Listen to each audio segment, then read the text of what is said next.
हुकूमत का अवाम के लिए जाने से पहले आखिरी तोहफा, शेख रशीद भड़क उठे।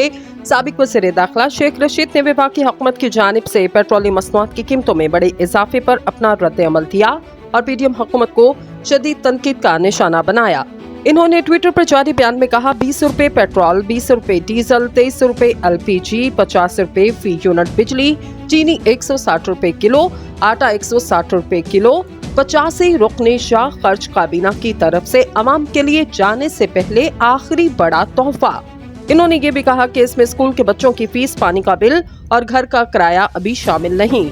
शेख रशीद ने अपने रद्द अमल में कहा, गरीब ने माशी तौर पर मरना है या हुकूमत का सियासी कब्रिस्तान बनाना है, इसकी शुरुआत हो चुकी। इन्होंने ये भी कहा कि सितंबर गरीब के लिए सितमगर होगा। हुक्मरान इलेक्शन से फरार होने के बहाने ढूंढेंगे। ख्याल रहे वजीर खजाना इसहाक डार ने पेट्रोलियम मसनूआत की नई कीमतों का ऐलान अपनी प्रेस कॉन्फ्रेंस में किया। इसहाक डार ने कहा, पेट्रोल की कीमत में 19 रुपए 95 पैसे का इजाफा कर दिया गया, जिसके बाद पेट्रोल की नई कीमत 272 रुपए 95 पैसे हो चुकी।